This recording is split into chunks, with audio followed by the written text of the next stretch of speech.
Welcome. Thank you guys.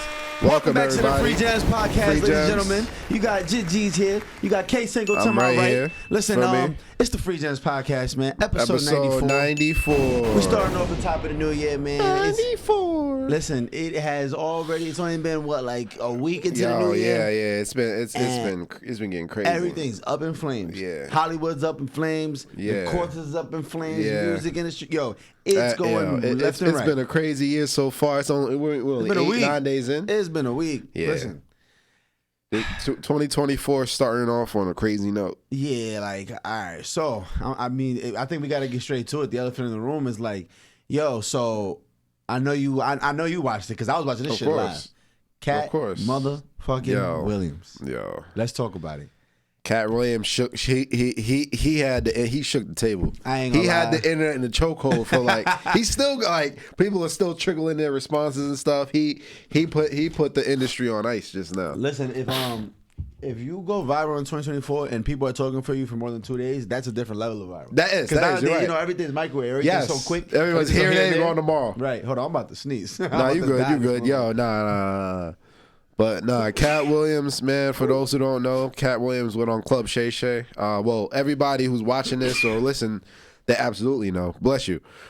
Which is Shanon Sharpe's podcast. And basically, he was telling his life story and calling out a bunch of comedians in the industry for different reasons. Katt Williams, he left the cat out the bag. No pun intended. But, he's putting out everybody's secrets. He's putting out everybody's business. Yeah. Now, I'm not going to lie. I feel like a lot of the shit he said might have been factual, but a lot of the shit he said was him either just dragging it or him just knowing all right, this is gonna go viral. Honestly, he did Shanon Sharpe a solid. And for people who don't know Shanon Sharpe, Uncle Shay Shay is a former NFL superstar, Hall of Famer, and he used to also do a sports show with a guy named Skip Bayless. Skip Bayless probably being one of the most legendary sports commentators that there are in the game. If y'all don't know Skip Bayless, you've probably seen his face, or you've seen Uncle Shay Shay with a Black and Mild and a Hennessy bottle at 10 a.m. talking about skill. Yeah, that's what I'm talking clips, all them clips. Yeah, if y'all don't talk about Uncle Shay Shay, he built like Superman, and he really so is. he's doing this podcast with Katt Williams, and Katt starts to air out every name you could think of in the comedy world. Now, he also said a couple things that threw me off. He said he got accepted to college at 7. I don't know what college. He didn't say 7. He said 7 years old. He got accepted into college. Oh, okay. Shit like that. Exactly. Oh, okay. Make you scratch your head. What the fuck is this motherfucker talking about? But I think a lot of what he said there was a lot of truths and a lot of stuff, and the fact that we're in the internet age now, people can pull up receipts. You feel me? And the thing is, but he also said that he read 3,000 books in a year. That's not physically possible. What did he say? He said he ran a 4.1 something. Yeah, he said he ran a 4. He said 4.2. He said he ran a sub 4.2 when he was in his prime. He said right now he'll run you under a 4.4. That's not happening. I don't care what supreme athlete he is at 40-something, 50 years old. If you don't run for a living, you're not running under 4.4. I'm sorry, it's just not happening. And even if you run for a living, go ask Tyreek Hill to run a 4.4 when he's 40-something. It's just not gonna happen. There's certain things that's just not physically possible. If y'all don't know what a 4.4 is, that's Olympic speed. If this motherfucker run a 4.2, if he can run under 4.2 at his prime, he would have been in the Olympics. He would not be Katt Williams. Yeah, somebody would give him a shot somewhere. Bro, he would have been in the Olympics running for Coca-Cola deals and shit. That's not normal.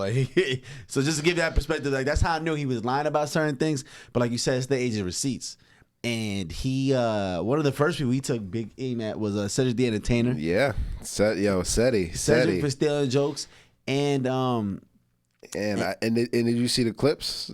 Oh, they lined up the clips. The thing, no lie, I like Cedric the Entertainer, so I've watched every special he's had, and the thing is, his special, Katt was making a lot of sense because it's true.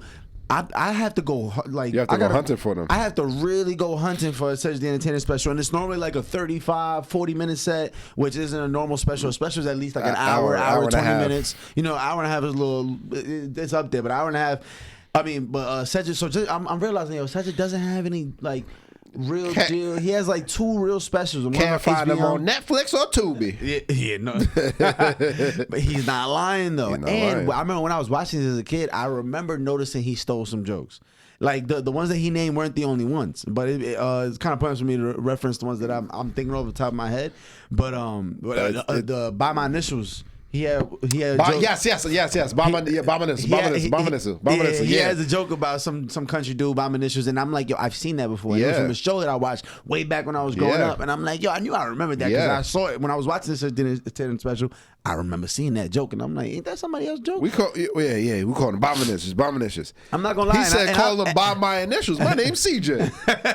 And thing is, like Dave Chappelle too. I've seen Dave Chappelle steal some jokes high key, and I love Dave, but I've seen Dave steal some jokes. And it's unfortunate because I feel like in a lot of creative industries, no matter what it is, whether it's comedy, whether it's music, whether it's fashion, we see this happen all the times where the people who are not well known or whatever the case may be, they might get, and they might inspire somebody who has a bigger platform. To where now when they tell where the bigger platform, it looks like it's theirs, but the comedian, the artist, the designer who's not as well known when it's actually their craft. You know what I mean? Yeah. We see that happen all the time in the creative space. It happens all the time. Yeah. But like I said, this is the age of the receipts. So back in the day, it's easy to get away with it. Now you can pull up clips from 95, 91. You feel me? We can pull up clips from the 80s. Just to go side by side of where that kind of looks like you just regurgitated and switched the words around a little bit. Yeah, and I mean not for nothing though, but like if you go watch Richard Pryor, for people who don't know, Richard Pryor is one of the greatest comedians of all time. He's like the template for modern comedy. If you go watch his specials from the 70s and the 80s, you'll notice that what people are doing today is directly from a Richard Pryor playbook. Like, yo, if you go watch Richard Pryor, bro, he was really ahead of his time. Certain segments that to this day people do, like the segments where people have like dogs that speak, like that can talk and they interact with animals. Not even just dogs, a pet that he interacts with or any kind of animal that they interact. That's from Richard Pryor came up with that idea, like that concept of like talking to animals in his set and making that part of his jokes. He has a couple other things that he used to segue, and he was taking shots at Michael Jackson back then. Like he was the very I don't know how to explain it because there's a lot more references I'm thinking about. But yeah, if you go watch Richard Pryor, you'll notice a lot of things he does and says people copy to this day. I'm talking about mannerisms, certain just the cadences. Like you'll notice if you go watch though for sure. Go on Netflix and type in Richard Pryor, you will not regret it. Timeless comedy. I'm talking about something 50 years old and it still hits. Crazy. And he also called out Steve Harvey. He was talking about how Steve Harvey was never homeless, which is crazy because that's literally the baseline of his entire his entire brand of the struggle story. He wrote books about it and stuff like that. And Katt Williams is claiming that he was never homeless and everything. And another one that's stealing jokes and talking about how he didn't. Go into acting because he didn't want to, but Katt Williams said he really couldn't, and he was talking about him basically selling out and stuff and not being true to himself in order to get this certain platform and everything. And Katt Williams really yeah, man, it was crazy because I remember watching the show. I mean, watching the interview live. I'm watching it, probably had like 100K views. So I'm watching this shit. Shit got 100K views like damn near live, and I remember. By the time it was over, I went and just clicked it. I went to just go see how many views. Bro, that shit had like 1 million views in like probably like the first hour. Right now it has like 40 million. It's been like a week. Bro, not even. Right. It hasn't even been a week. And it's crazy because I remember after the first night, it had like 5 million views in day one. And Shannon's like, yo, we might be able to do 20 million views in the first month. It did 20 million views by the second day. Yeah. I'm like, what the fuck? It really broke the internet. Yeah, and the thing is, Shanon knew it. He held on to it. And Katt Williams had told him, he said, yo, when I come up there, just know, like, we gonna do something special. Like, he said, it ain't gonna be like your regular interview. And don't get me wrong, Shanon Sharpe has plenty of views. Like he did a Steve Harvey interview. Yeah, has like 9 million views. He did a Cedric interview. So he did Ricky Smiley interview. He did Ricky Smiley, right? So that's why when Katt went up there, he's like, I'm gonna tell my truth because these motherfuckers up here capping. They're doing plenty of views and it sound good to motherfucking come out here and really expose what's going on.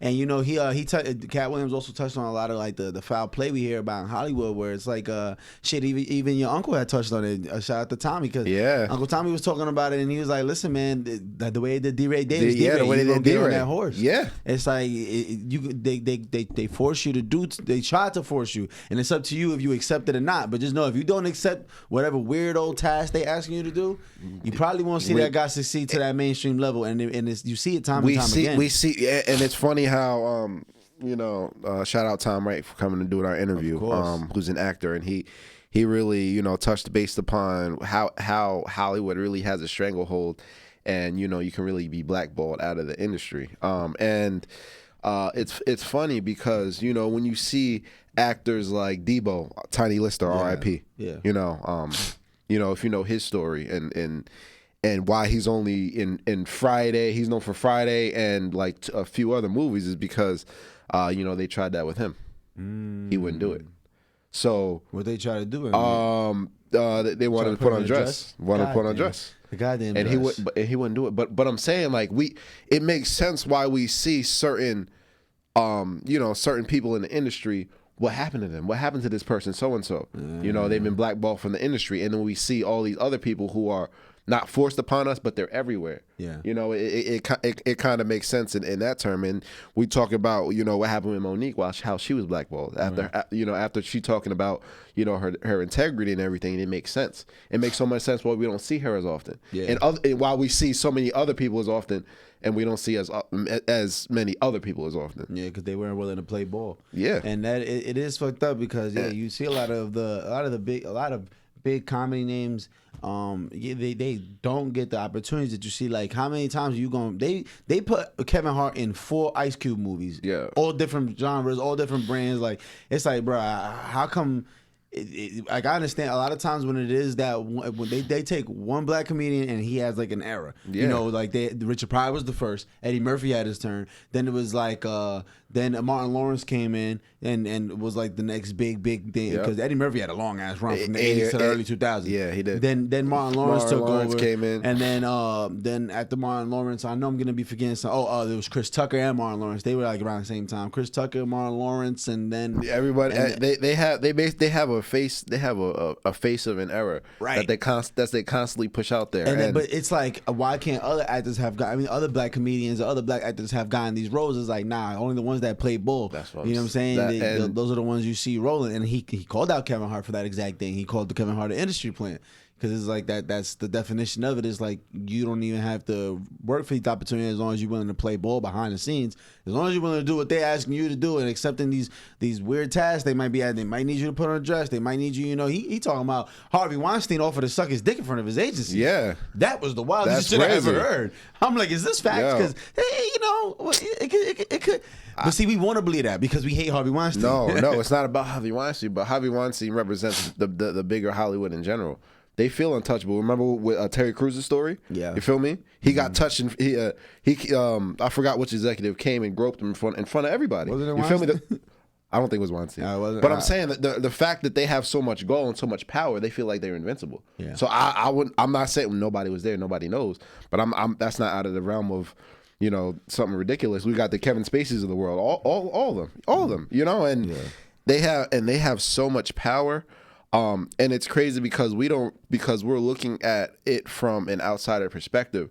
We're looking at the people with the star power and thinking they have the influence.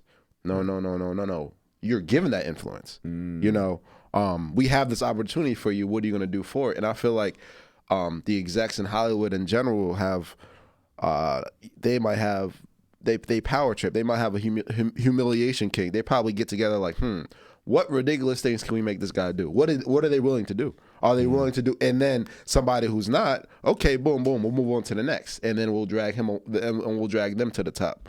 You don't want to do it? Fine, cool. Damn, yo, that shit is crazy. And right. And you talking about he's talking about Kevin Hart's an industry plan, and Steve Harvey's one of the biggest faces, one of the most well known faces in the world. You really can't get to that level. I'm not saying. He gave up his integrity. I'm not saying that he's a plan or anything, but you have to be willing. You might have to be willing to be quiet on certain issues. You might have to be willing to, do extra things in order to get you don't get to a Steve Harvey type level without doing certain things while willing or not doing certain things. Yes, yes, and And I'm gonna reiterate the Monique and Steve Harvey interview when Monique when Steve Harvey was like, this is not the black game, this is not the white game, this is the money game. And then Monique was like, no. This is about the integrity game. It's about the integrity for me. And it shows the different mindsets of the people who are in the industry. And we can see how one of them takes off is the face of everything now. Right. And one of them is blackballed. And Steve Harvey was like, I cannot let the people I have counting on me, I can't let my family, I can't let myself crumble based off my integrity. Yeah. So basically, and this is not somebody who's saying this early in his career. This was 10 years ago. This is Steve. Yeah. You are one of the Mount Rushmores of comedy. Yeah. I'm talking about as well as recognized, well-known faces. I'm talking about you host every show and success, everything. You're everywhere. And so talking about success. You got to have $50 million at this point talking about your integrity. And I see both sides to it where Steve is talking about I got to this level doing this and I'm gonna do this forever, but at the same time, when is your integrity coming to play? Yeah, you know what I mean? Yeah, no, 100%. I mean, for some people, money is everything. Integrity really means nothing, and integrity has a lot to do with why Dave Chappelle had turned down that deal exactly to do the Chappelle show. And did you see Dave Chappelle's recent special? Not the most recent one. Ooh, I didn't see the most recent one. Watch that. It's good, bro. Dave just has a hell of a way of relaying his message, and like he just explains a lot of. He does this analytic, like super, like it's like an in-depth analogy of what happened to him, but you don't even realize that's what he's talking about. And he does that shit all the time, and that's what I love. Like he just finds a way to like keep the same joke running in the background of the whole special, and then he'll tie it at the end. Right? You catch on, you're like, oh, I get what he's saying now. And pretty much he was just saying like, yo, his integrity, like he just couldn't allow himself to go forward with a show that now wants to pay him a whole bunch of money. Not now, but at the time that wanted to give him up that $50 million, but they wanted to change everything about what he had going on. He had to do this, do that, put him in a dress. They wanted to do all that. He's like, I'm not going for none of that. I don't care what y'all trying to pay me. Y'all already owe me from these first 4 seasons. We've been doing amazing. Y'all been paying me $200K for something that's making out $20 million a year. You know what I mean? It just doesn't make sense. So it's people like that. It's people like a Chris Tucker who could walk away from Hollywood. It's people that just rather walk away than to sacrifice their integrity. Like, listen, I can't stoop to that level. I don't care what you're trying to pay me. I just won't. And actually, Katt Williams has a comedy special called Priceless, and it's one of my favorites that he's done, and that says a lot because he has like 4 classics that I can think of. He does. But if you listen to Priceless, man, it's like he explains like the whole premise of that special is this for the people that can't be bought but can't be fought. He's like, you can't buy me, but I'll fight you. Like if you want to try, it's cool, but I'm priceless. So he's always been talking. Mind you, that came out in like 2013, 2014. So he's always been on this like memo of like, yo, they're using their money to make a lot of things happen that we should not be seeing. Which is like why he said in Friday they wanted to have the part where Money Mike gets raped, and he's like, yo, I'm not going for that. Doing that. He's like, why does it have to be an emasculate a black man to make this funny? It doesn't have to be that. And even then when you look at stuff like White Chicks, like the biggest, strongest black person in that whole movie was Terry Crews, and what about him? He was gay as shit. He was obviously gay, and that was like they made that one of the funniest. They try to make that one of the funniest focal points of the movie. Whoa, you mean you not black? Negro, please. You really like? Don't get me wrong. Like it was an amazing. I loved his character, but as I'm listening to Katt talk about it, I'm like, yo, they really do find a way. Like they really. They gotta find a way, let's see if we can put a dress on him. Let's see if he's okay with getting raped. Like I think about Pulp Fiction and fucking what was son's name? I can't think of it. Ving Rhames, yeah. I'm about to say nigga from Baby Boy. Ving Rhames got raped in Pulp Fiction. Yeah. Fuck was that about? What the fuck was that for? Emasculating. Like, did we really need that? No. He was the most gangster character in the whole shit. Fuck you need to rape Ving Rhames for? That's crazy. You know what I'm saying? But things like that made me realize, like, damn, they really do find a way, some way, somehow. Yeah. Like I said, I feel like they go on a power trip. They feel like I feel like they think how much can we push the envelope and make this person do whatever they do whatever I want or I tell them to do. No, you're right. That's like fucking Fear Factor. It's like, yo, listen, are you willing to eat this cow dick for $50,000? No. Let's go see how fucking. let's see what extremes these poor motherfuckers will go to, and let's make a show out of it. Let's have fun. No. And it's essentially the same thing. It's like, let's see how fucking far we can take this shit. And speaking on Terry Crews, I don't know if you remember a few years ago, Gabrielle Union and Terry Crews were on like it was CBS, NBC. They were on something together. Yeah. And shout out to Gabrielle Union. Shout out to Gabrielle Union, and shout out to her for the story. And apparently she felt like there was some racial undertones or something that was going on that she was a victim of, and she called it out. And you know, she received backlash and faced all this backlash for it. And then on the other side, you had Terry Crews, who put out a statement saying, "Well, I never faced any of this discrimination, blah blah blah. Like I never felt this way," type of thing. Right. And she's the same one who was by his side during the whole sexual assault allegation when he got touched by the exec. And it just goes to show, like, and Terry Crews had a point where he had an error when he was in everything. You know what I mean? So when it just goes to show, you know, you see like the people who are constantly, you know, pushing your face, you know, they might be willing to do certain things, or, you know, they might be okay with being a coon. You know, it's okay. Yeah, some people are okay with just dancing in front of that camera. Man, fuck it, I'm a dance. Yep. That's never happens to me, sus. And that's I don't know what she's talking about. It's fucked up though, because it's super predatory, because it's like, bro, it's like, do you want this opportunity? Do you want to be Batman or not? Like, and motherfuckers gonna more than likely say, yes, I want to be Batman. And motherfucker, if you want to be Batman, well, listen, you might have touched Harvey Weinstein's penis. Like, it is what it is. But you know, Katt. Back to Katt, like people don't even know, like Katt is, when it comes to like giving back and like being philanthropic, like he was talking about it in the show. He said, man, if I go to somebody's city and I go run up 100,000 in 2 days off shows, I'm gonna go back to the hood and give away $10,000. I'm gonna give away 10 grand in one way or the other. Might not be at a charity, it might not be there. I might just go to the YMCA and just drop off 10 laptops. Like, but and Beanie Siegel during his Vlad interview. Beanie Siegel, if y'all don't know, Beanie Siegel, legendary Philadelphia rapper, straight from the trenches. He said one time, Katt had a show in Philly. Beanie Siegel and him had went to the show. After the show, I mean, I guess Katt had seen him.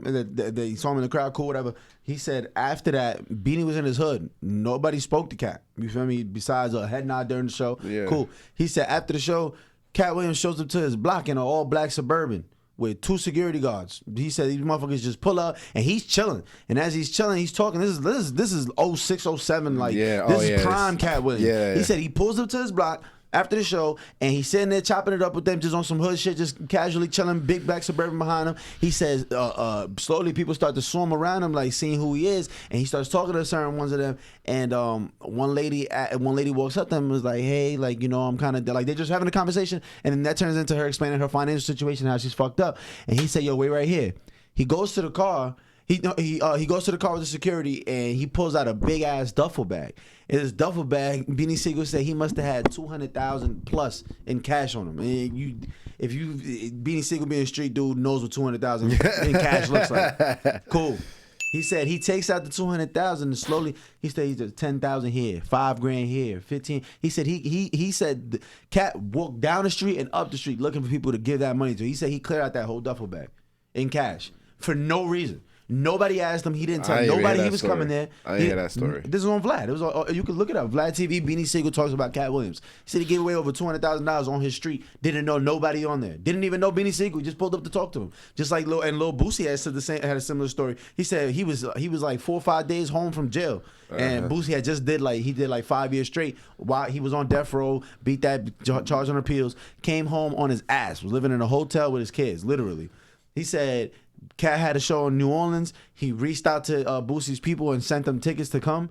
And then he invited them backstage. They chopped it up for a little bit before the show.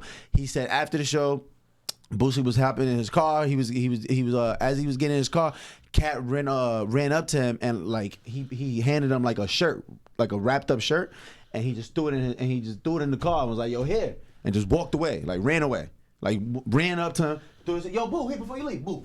Ran away. He said Boosie just figured it was like some weed or something. He said he opened it up, it's $15,000 in cash. And he was like, yo, what, like, I didn't add, like, what the fuck? Where the fuck this come from? We met him that day. But he knew he's down bad, fresh out of jail. He probably just got $250,000 for the show he just did inside the arena. And it's like, yo, shit that's like love. that. People, right, and that's love. Like, he just did that awesome, like, yo, I know you need this. Here. You a real one here. Hold this down. And it's like, shit like that people don't realize. Like, and that's and I like stuff like that. That's very genuine. And you don't hear about it. That's what I'm We're saying. hearing about this shit 15 years That's, later. that's what I'm saying. That's what I'm saying. And you know, they don't make a big performative production about it. No, it's just pay it forward or whatever. This is the type of person I am. Right. You know. And then people sleep, like, people don't even know. Katt Williams has like, I think like 4 or 5 adopted kids, bro. Yeah, he might have more if I'm not mistaken. I think he has like 10 kids in total. Something like that. But exactly. So imagine a single father that has his own 4 or 5 kids goes and adopts for another 4 or 5 kids. Why? Because he knows that's life changing. You know, you're playing a vital point in these kids' lives. You're really trying to make a difference. Like if there's one way, forget giving people money on the block. You giving these kids a life. Like, you're giving these kids a home, a life, a comfortability that they would never have had. They can get adopted by somebody else. They didn't get adopted by Katt Williams. They're not gonna have the kind of resources financially and just and even just network wise, you know, yeah. right? Like, who's at the house today? Oh, Dave Chappelle's at the house. You know what I'm saying? Like, who is? And one thing I do want to point out. Out of all the names he did call out, I think what stood out to me for real was the names he didn't call out. The fact that he only had nothing but love and respect for Dave Chappelle. Yes, he loved and respect. Yes, DL Hughley, which is one of my favorite stand-up comedians. He made sure he shout out. He shout out DL. He said there will be no DL slander. He said DL is one of the main ones. He's one of the ones who did not go for it. He's one of the ones that there's a reason why he was one of the kings of comedy, and then you never heard from him again. Yes, right. I was gonna use that example. DL Hughley popped out, and then you realize he was wearing makeup on his hands and neck. He was doing all that because he was playing ball. He was like, yo, I'm not doing this no more. Yeah. All of a sudden, he's 50 years old, tatted the fuck up. He hadn't tatted the whole time. Yeah. And he was tatted like that the whole time. And now he has a morning show, but he's not, he was one of those here today, gone tomorrow. Yeah, because he wasn't trying to play ball. He was the youngest of the kings of comedy. I know, he was. He that was happens. The youngest one. All stuff like that happens all the time, and we from the outside, we won't even think about it. Oh, what happened to so and so? What happened to so and so? Yeah. You know what I mean? Yeah. It's a real sticky situation, and like you said, sometimes a lot of people, you know, their integrity is money, you know, no matter at any case, no matter what the cause, you know. Yeah. So you know, everybody has that's a battle you have to have with yourself, and nobody can have that battle with you. And it's easy to judge somebody until somebody hands you the opportunity, like, yo, do you want to do this or you want to do that? You know what I mean? And not everybody even gets that opportunity because you don't get to that level. Nobody. That's what I'm saying. But at the end of the day, like I said, you have to look at yourself in the mirror every day. You know what I mean? No judgment over here, no judgment over there. But you know, you got to be okay. And some of the stuff might be outside of with your integrity, but it might not be mine. You know, I'm okay with it regardless. You feel me? So just because you're not okay with doing something doesn't mean that's a reflection on me, and vice versa. Well, you know what I mean? What I can tell you is, though, after all that, you know, the first thing I did, I went on Ticketmaster.com. You like Katt Williams stand up. You're bugging. You think I'm not going to the Katt Williams show? He got a show in Atlantic City in February. Listen, if y'all not there, I don't know what to tell you. Them tickets about to triple up in price. I suggest y'all. You know listen, about to. Katt Williams stand up live. I'm going. Plus, that's already a GOAT. So like, I gotta go watch him in person anyway. He is. So yeah. When in February? You know. I gotta remember the day. I think it was like it's right around Valentine's Day. So listen, we out. Let me know. City, here we come. Listen, I'm with it. Atlantic City might be a shit show, but I'll go there for some Katt Williams. Let me know. So yeah, besides that, I mean that was a lot, man. It was wild to see because not for nothing. Yeah, when you talk about like groundbreaking and actually funny comedians, man, if you don't have Katt in your top 5, and I think you're bugging out. And the thing about like listening to an interview and you know hearing some of his story, I do think some of it's fabricated, but at the same time, you know, from what he said, it sounded like he really worked on his craft. You know what I mean? Like it's really crazy. He was talking about how you know while he was young in the game that he did better in white crowds than in black crowds. Yeah. And then he said you know, he moved. I think he moved to Oakland Right. to try to make sure. So the fact that somebody's really working on their craft, and what really stood out to me, which, you know, every comedian will say this, but you know, it's good to hear it from somebody who's, you know, one of the GOATs. He was saying how, of course, he got booed. Hey, Shannon, have you ever dropped a pass? Of course, every comedian has gotten booed. Right. But people on the outside looking would never think that, because it's Katt Williams, he's the funniest guy. But he was a nobody at one point. They were all nobodies at one point. He was Cat in the Hat. Yeah, he was. Literally, that was his name, Cat and the Hat. And they were like, cease and desist. Thing is, not for nothing, Katt Williams is the first stand-up special I've ever watched, like full length from the start. I watched Pimp Chronicles. Yeah, no, Pimp Chronicles, the green suit. Yeah, the green suit. Yeah, it was green suit Cat. I watched Louis C.K. I watched the last like 15-20 minutes of Louis C.K. live at the Comedy Store, I believe it was called. I watched the last 20 minutes of that. Shout out to my boy Jeff Rutz. I was at his crib.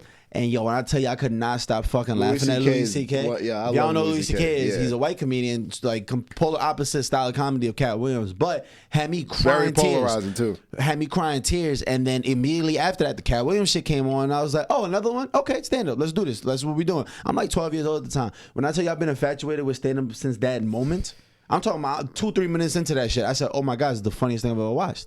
And I've been infatuated with comedy ever since. So it's like, yeah, when it comes to Katt, man, he got a special place in my memory, because to this day, I'm like a fucking stand-up connoisseur. Like, I watch that shit faithfully. Like, I've watched Pimp Chronicles probably 100 times, and I'm not saying to exaggerate. Like, at all. I've watched every one of his specials at least a good 20 times. Yeah. Like, to the point where I know I can damn near perform that shit if I wanted to. No, for real. Like, it's bad. Like, I bought all of them. Like, even though they are on Netflix, I buy them. Like, same thing. Hey, when they come, listen. Support if you really love somebody, put some money in their pocket. And you know who told me that? This motherfucker right here. That ass. As a kid, buying people's albums and shit for real. I always support them for real. If you really love somebody, if you go to my house, I got the Fat Joe book, got the Lil Boosie book, I got the Gucci book. I haven't read the word in any shit. I've read the title, and that's about it. I haven't even read the back cover. But I know this $20 gonna go directly to them, because these people, these books that they're dropping are independent, and it's not like music sales don't work with. It's just streams. Like, all right, Gucci's gonna make a half a penny for the stream, but I buy this book for $25.99. That the majority of that is gonna go to him, you know. Nah, yeah. I was always big on that. Support who you man. support. You support who you support. If you really love somebody, go buy whatever product they putting out, especially if they putting it out independently. Like Boosie, I bought his movie. I bought the extended version. I bought the extra credit cuts. I spent like $60 on that movie for no reason, and I watched it. I didn't even watch the whole thing. I watched the first like 40 minutes and I went to sleep. This is like during COVID or some shit.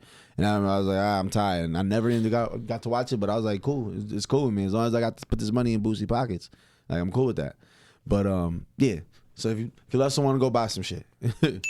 No, and that's a really good point. And not only nationally, it could be locally locally as well. You know, and I applaud you, because you're always big on showing love locally and everything. And I do the same thing. And it's crazy.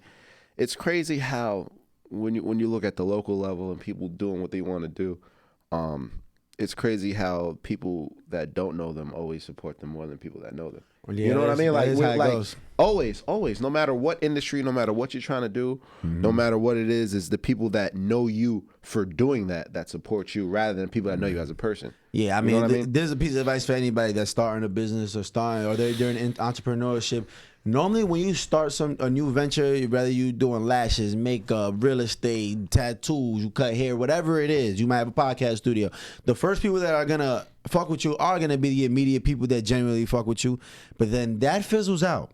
That dies out, and it's up to you to keep on working until you're outworking everybody else in that field. And now those people that they forgot about it, it's not they don't love you no more. It's not none of that. You know, it's just they did what they could to support you at first. Cool. Now they're out the way. You got to take off, and then those people are gonna die out for a little bit, but they'll come back when they see you doing your thing to congratulate. I was just about to say that. And either way, that's love, man. Don't take that for granted. Don't be like, man, you used to fuck with me. Like, I see a lot of clients now that I haven't tatted in 10 years, but they were coming to me at a time where I wasn't shit, where I was charging $100 for a quarter sleeve. I appreciate them forever. They don't ever have to come back to me. When I see you in the street, yo, bro, what up? People be thinking like, oh shit, I haven't gotten tatted by him in a minute. He probably wondering where I'm at. I'm all tatted now. I didn't go to him no more. That's cool. I do not mind that at all. You were there in the time where I really needed you. You were one to support us. So right, my piece of advice is don't be mad at people like, yo, y'all don't fuck with me no more, man. He ain't get a haircut from me in years no more. That's okay. When he did, and you needed it at the time. I guarantee guaranteed because you were just starting off. So just expect that with any business you start, any entrepreneurship field you jump into, it's gonna start off real hot. It's gonna die out a little bit, and then it's up to you to keep that flame going. And then they're gonna come back to fan that flame and congratulate you. Like, yo, I see you doing your thing. And at that, it's part of what comes with it. It's just like anything I keep saying. The honeymoon phase. Yeah. Everything has a honeymoon phase. Yeah. Everything has that initial energy surge where you're excited to start something new, and everybody around you excited that you're starting something new. Yeah. You know what I mean? And then once that excitement dies down, it's up to you to rise through the ranks, because once that the excitement's gonna die down. Yeah. It's gonna die down. I say that a lot in music too. Yeah, for the excitement new the excitement is gonna die down, and when it dies down, that's when you really gotta grind. That's when you really have to find out who you are. Yes, you find out who you are.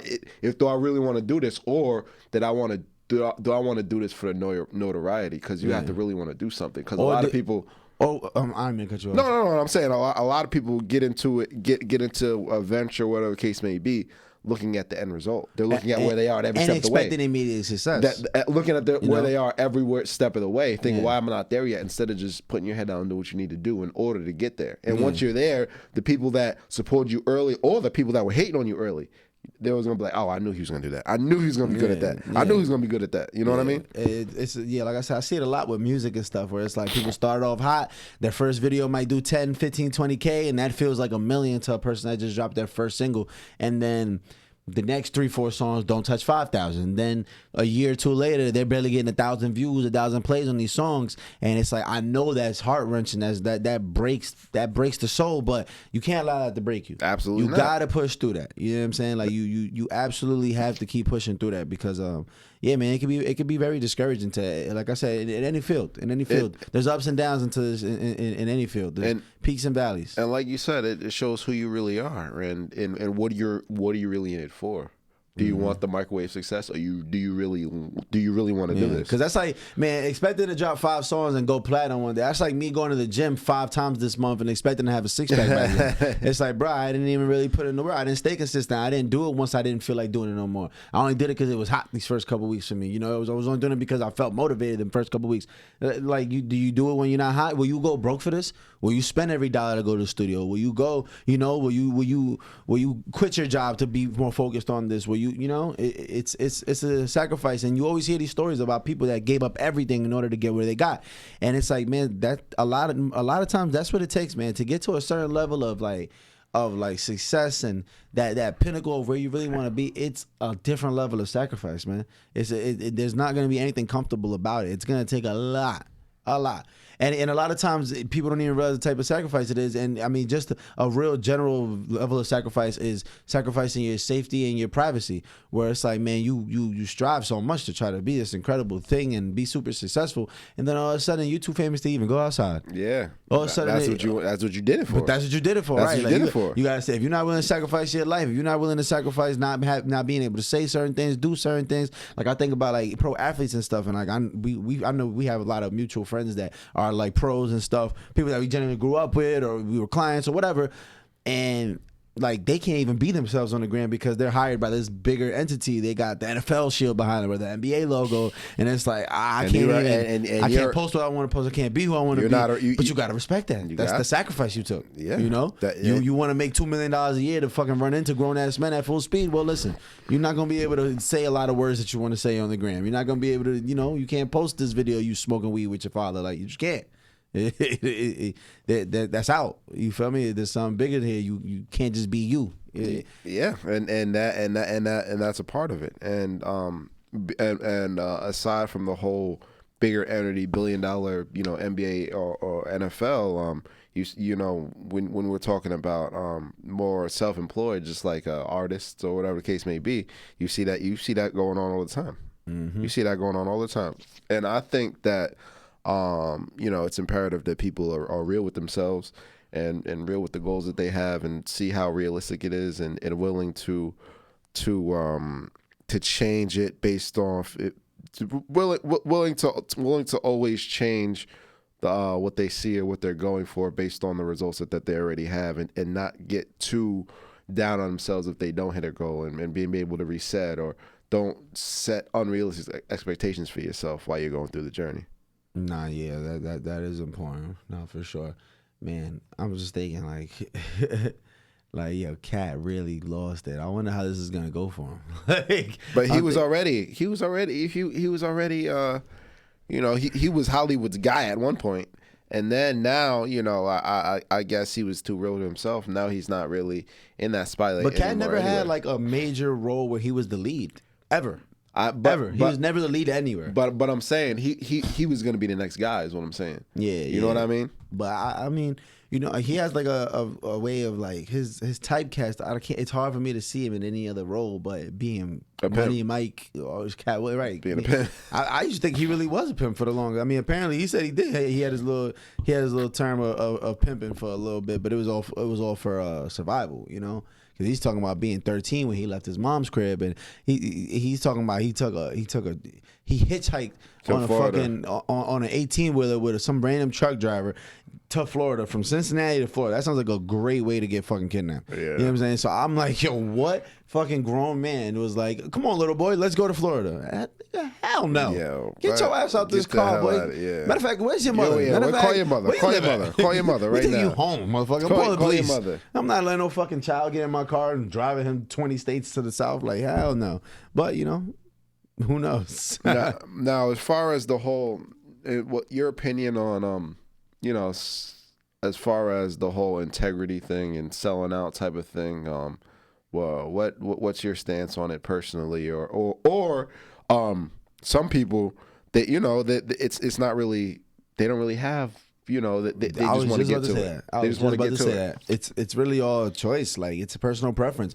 Do you have integrity? Some people don't even know what it means to have integrity. But you know, some people. That's what I'm saying. Some people don't have any idea what that shit means. It means nothing to them, and you know, I could respect that too. If that shit really means nothing to you, then how can I be mad at you that you don't value that to a certain extent? No, you know? I'm talking about you as a person. I'm not talking about the me idea. Personally. As far as, you know, I'm as far I as always tell you, if the Illuminati comes knocking, nigga, I'm out. You feel me? So, but what I won't do is wear a dress, and it's not even also homophobic shit. Like, I just can't see myself in a dress. Like, I would never be able to do that, and think it's funny or think it's like cool. Like, I don't think I fit the profile. Like, you don't want to see me in dress, nigga. Like, it's not funny. It's not gonna be funny. You know what I'm saying? Like, Madea was fucking funny. Tyler Perry pulled that off, but like, or Big Mama's House, like, they pull that off. Or even Robin Williams, like they pull that off. Miss Doubtfire, like they could pull it. I can't. That's not who I am. Okay, but I don't plan on being an actor one day. But I'm thinking like, nah.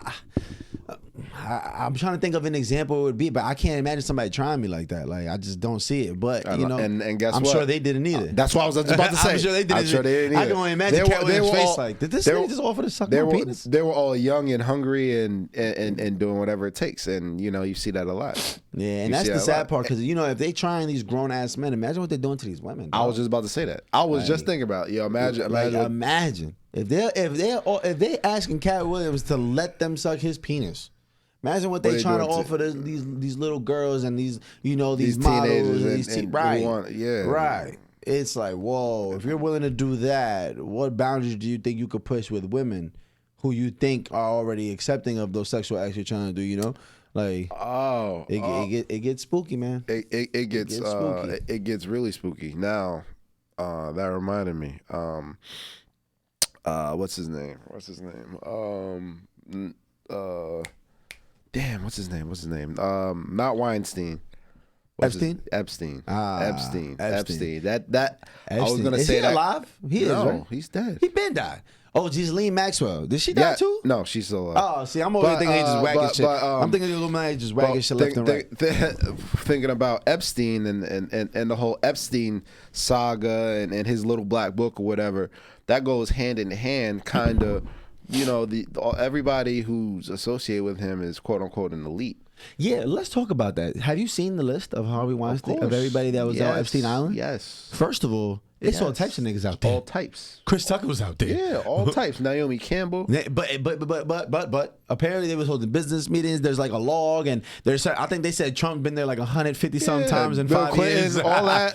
I ain't been nowhere 150 times in 5 years in my life, nigga. Like, I ain't been in my mother's house 150 times in 5 years. How the fuck you been into an island? First of all, 150 times. First of all, nobody even knows how he makes his money. What you mean? Extortion. Epstein? Yes. Nobody knows how he makes his money. Are you asking me or are you telling me? Nobody knows. They don't know how he makes his money. What you mean, though? He's white.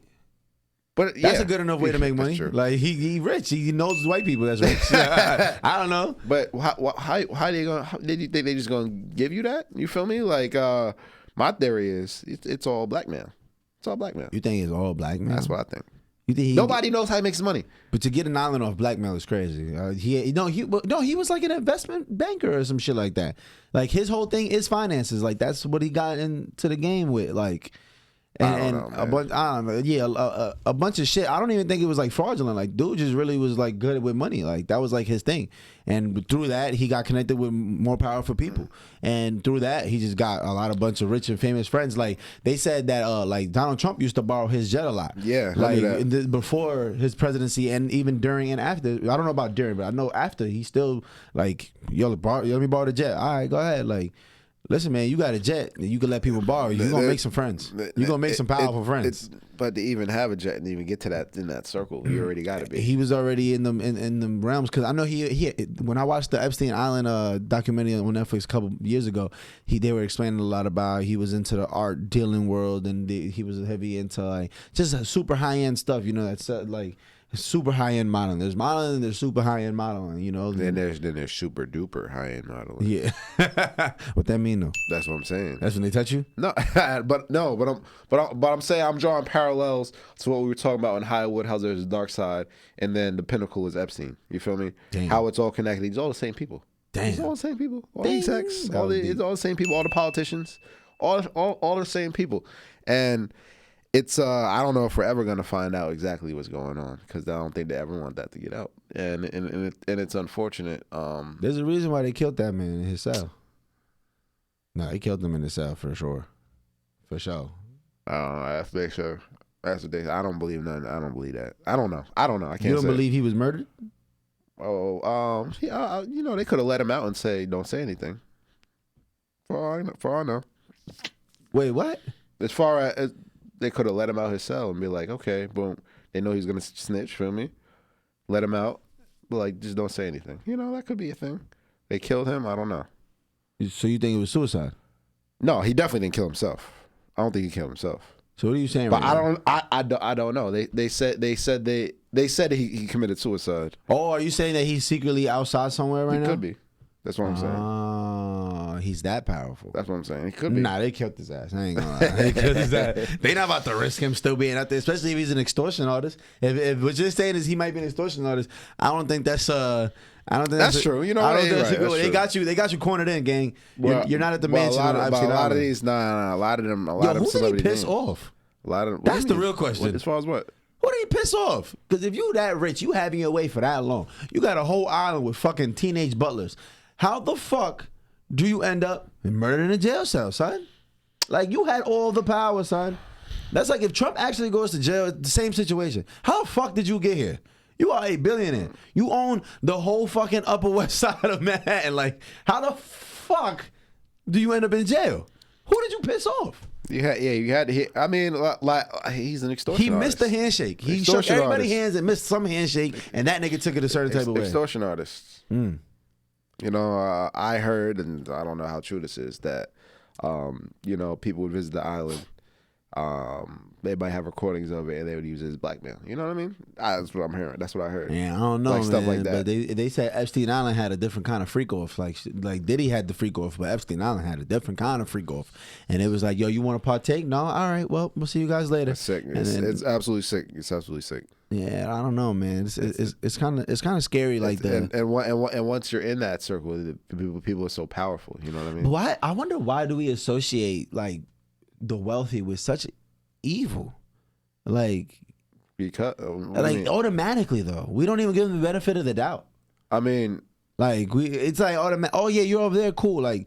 The second Obama became president, we started hearing this nigga drinking baby blood. This nigga was on Epstein. It's just like, I feel like the second people succeed, we start to just, Illuminati. Like Jay-Z, when he started getting super lit, and Beyonce, Illuminati. Like, why do we automatically do that? I agree. I don't know. Like, I hate that. I'm not going to lie. I don't know. So it's not possible that the young man from Marcy Projects worked really hard without having to fucking murder some kids and drink their blood? Like, what the fuck? Like, where the fuck does this come from? I agree. Like, I agree. I actually agree with that. Like, point. I think we're really quick to always blame some, like, oh, he got tied in with some higher power. You know what I'm saying? It's like, dog, like, word, like, he's just not really good at rapping. Like, the Black Album wasn't crazy. Like, Reasonable Doubt wasn't fire. Like, he's on a classic. Like, what are we doing? Like, why he got to be all that? Like, you know, but that's just me. I don't like that we automatically go to that and we treat it like it's facts. I agree. That we treat it like it's facts and a lot of innuendos there. But on another level, some of it is true as far as, and that is what makes that's what makes it feel like all of it's true. That's what I'm saying. The that's 4 what or I'm 5 saying. examples. That's what I'm saying. There are examples of it being true. So anybody who reaches that level, oh, you must be associated with this. You must be associated with that. You know what I mean? Yeah. But I just think it's sick, man, and it's very unfortunate. And you know, once you're in those circles, man, a lot of things go on, and you know, child sex trafficking is $1 billion industry. You know that, right? Oh yeah. Oh, You know that, right, just, bro? just human trafficking. Yeah. They said that like pretty soon, like in the next like 10 years, the cartel are gonna be making more money off human trafficking than they do of actually drugs. Yeah, I knew that. That's what's crazy. Like the cartels, man. Let me tread lightly when I speak about cartels, because them niggas different. Okay, them niggas that have your Militant. head, you niggas that have your head on your mother's broomstick tomorrow, nigga. Militant. And your body won't be there. But they were saying that like they're snatching people up so much faster, because you gotta think about it. You can make so much more money off of a person than you do off trying to risk smuggling in 1,000 kilos of cocaine that they all might get snatched.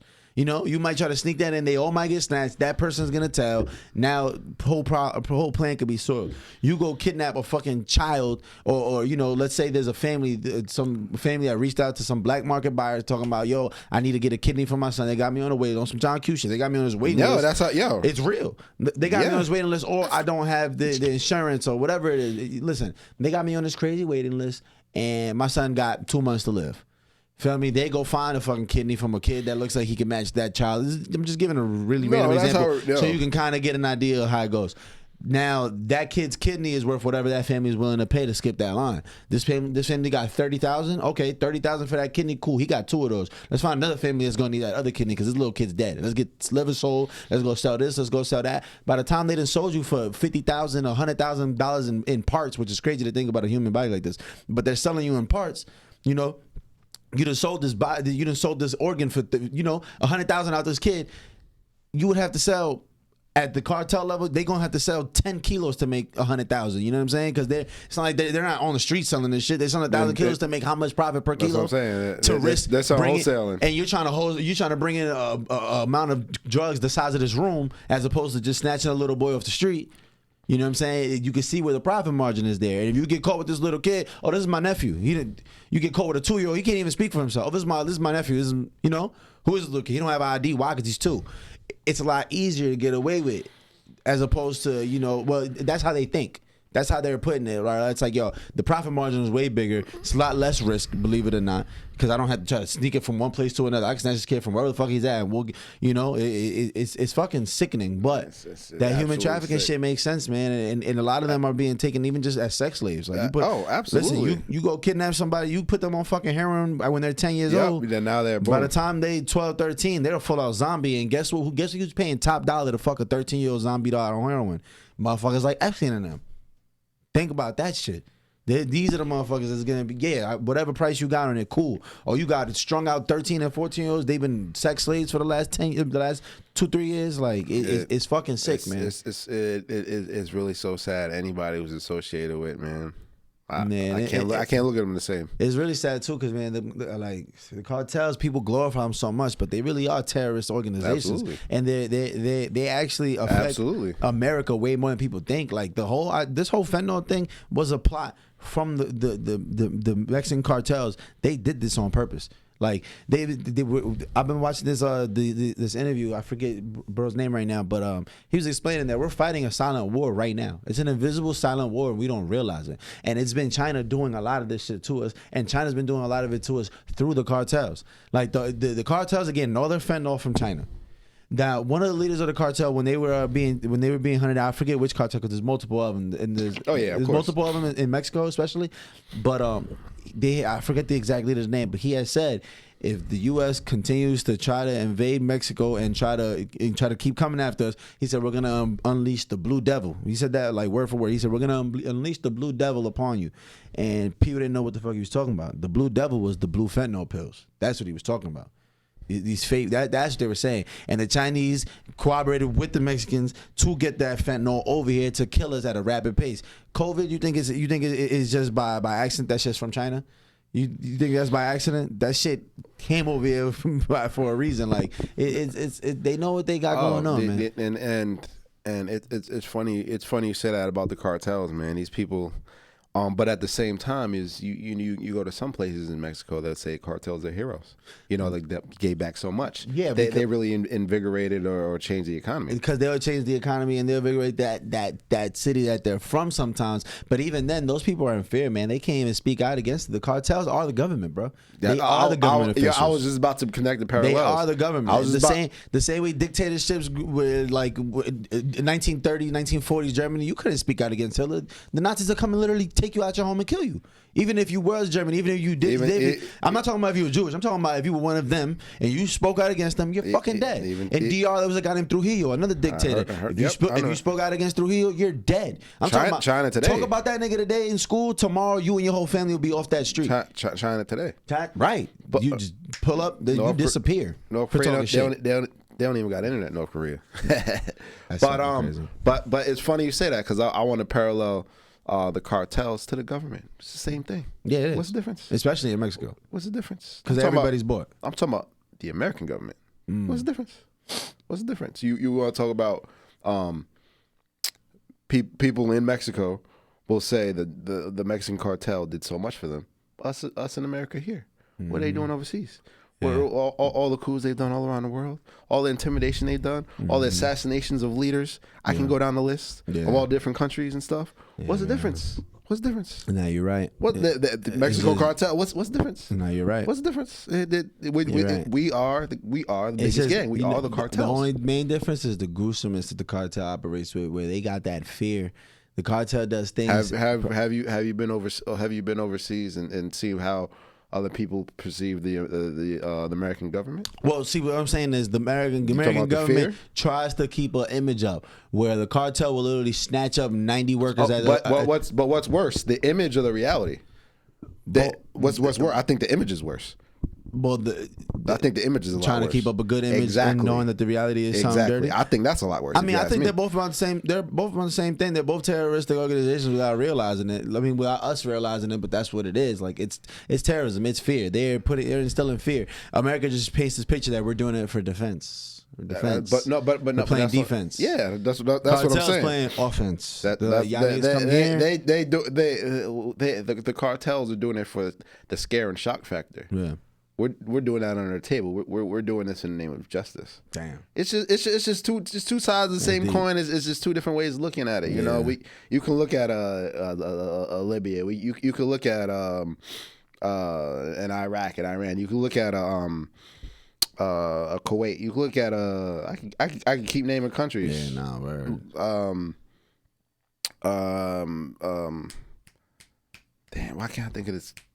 I can't think of it right now, but I could just keep naming countries where, you know, if we want to interview people on the street and talk about the U.S. government there, what are they gonna say about it? Yeah, right. What are they gonna say about it? That's the thing, though, man. Just like in any regime, man, fear plays such an important part, man. You gotta instill fear in order to gain control. So, like, you're right. It's gonna always be the same similarity. America knows how to instill some fear. Listen, y'all come fuck with us. See what we don't do. You know what I'm saying? See, we don't blow your whole shit. But it's up. not about that. It's not about if you come fuck with us. If I see you guys doing anything for yourselves, you might become a threat to me in the future. Exactly. We're not gonna let you get anything. Yeah. It's not about us. I don't have to threaten you. Right. It's just the fact that you're doing something for yourself. Yeah. No. You do.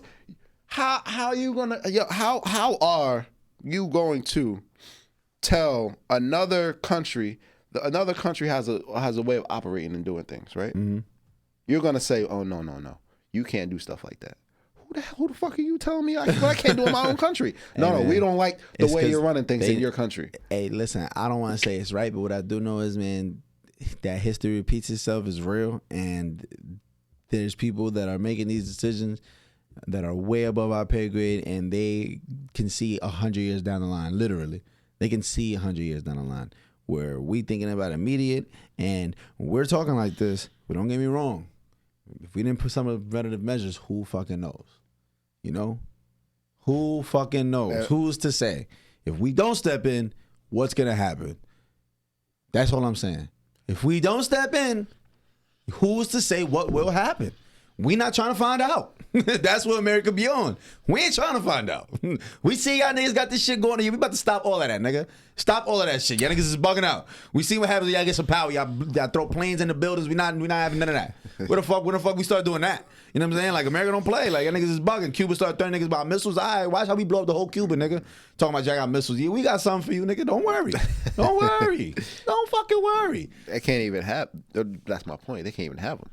That's my point. They not trying to let them have them because they know what happens. Imagine if the Nazis would have had fucking, if they would have had atomic bombs and shit. It'd have been over for us. Like, we got to stop that shit right there. But, I mean, yeah, we can talk about Nazis and all that shit all day. You know how we're going to go. But yeah, man. On that note, man, it's been the whole episode 94 of the Free Gems podcast. Yeah, man. thank you guys. Appreciate y'all tapping in. Kat, we're going to see what goes on with Katt Williams by the end of this week because I know he's going to keep on going. And I already know a lot of more people are going to speak out. Oh, yeah. And I saw Cedric was talking about he want to fade. I ain't going to lie. Cedric the intent trying to fade. It's lit. But was Kat wrong? Listen, we're going to see. And, I just want to see them squabble. That'd be the funniest shit in the world to me. He said, I was going to poke him up. Poke right his stomach. But on that note, man, appreciate y'all. It's been Free Gems Podcast, episode 94, man. We out of here. Appreciate y'all. We gone. I got it.